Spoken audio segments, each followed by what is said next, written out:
sort of have a lot of relationships with those guys and his agent as well. But, you know, you got an opportunity there to go a couple different ways. You can take a guy who's got experience and been around, so maybe somebody who comes back from China.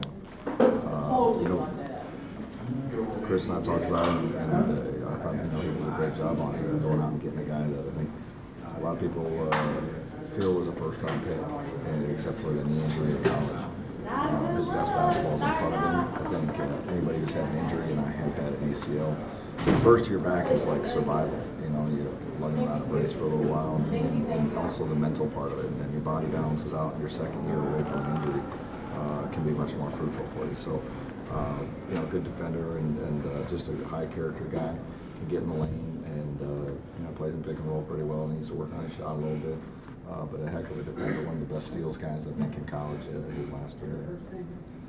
You're coming down the stretch in a tight game, overtime.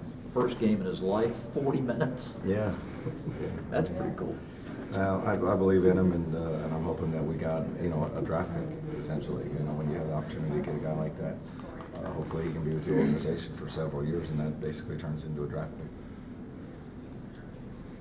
Anything else? How about your old guys, Zach and Vince? Their status? Zach is out. I don't think Vince is going to play. I'll go check on that. But strained calf. It's not down by his Achilles. It's higher. Responded well today. Feels a lot better today than, you know, last night. Anytime that thing happens, and with us, anytime anything happens in that area right now, everybody's very nervous. So. With your history, you've had to coach on the fly many times, but have you ever had to deal with anything like this? Yeah, you know, they keep asking me that, and I keep like swatting it away, like, yeah, I had X number of players in the minor leagues one time, and every time I say that, another guy goes down. So no, I've never had this many. Like a week ago, I was still there, but no, it's a crazy deal. You know, I always give credit to our veterans who've just done a great job in the locker room. Mike Conley, you know, who's sitting there, but Matt Barnes is so competitive of a player, and I mean, maybe the most undervalued player in the league for a guy who, you know, whatever he gets paid, we're not supposed to talk about that stuff. The guy starts everywhere he goes, you know, and his competitiveness and willingness with Vince to teach these guys, Tony Allen grabbing a guy around the neck and, hey buddy, how you doing? This is what we do here, and trying to help guys. You know, there's no way we could do what we're trying to do here without the veteran leadership of those guys. Yeah. Do you lean on intangibles like competitiveness and professionalism and all that when you have this many injuries?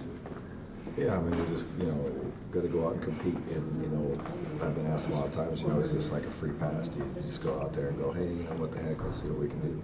I don't think that's a good way for us to go with where our organization has been for the last 5-6 years. You know, we have a standard of excellence. We want guys to defend, and we want to be tough, and we want to compete, play hard.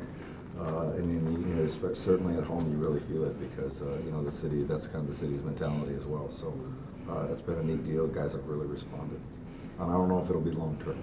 You know what I mean? Like, I don't know how long you can sustain. Right. We play a lot of games in a short amount of time. You know, there's going to be maybe some nights where you just get clunked over the head.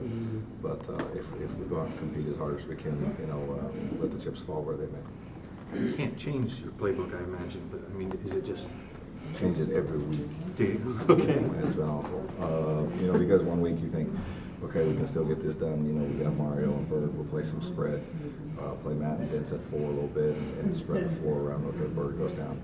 Okay, we still got Zach. Let's pump it in there about 72 times a game and control tempo and basically run the football, you know. And then Zach, you know, so you put in some more stuff that way, and as the new guys are trying to learn that, and then they're trying to learn, and then, you know, now Mario's gone, and it's certainly been interesting. So we just give it to Lance and get out of the way. We're cool. Worked last time. I know He's been great, by the way. He's been great. Yeah, I know Vince is probably not going to go tonight, but what are you seeing from him this year? There's an amazing maturity and leadership of wanting to leave a legacy of more than being a great player, being a great person, and just how much he talks to all of our guys. It doesn't matter if you're a young guy; they're all young to me. You know what I mean? So just helping guys, and you know, the other night he had to play point guard in Boston, and he played point guard last night for us a little bit, bringing up you know, hey, just give me 3 things and I'll, you know, I say, you know, I appreciate that. And I mean, he wants to do anything he can to help, and big time, he's going to be.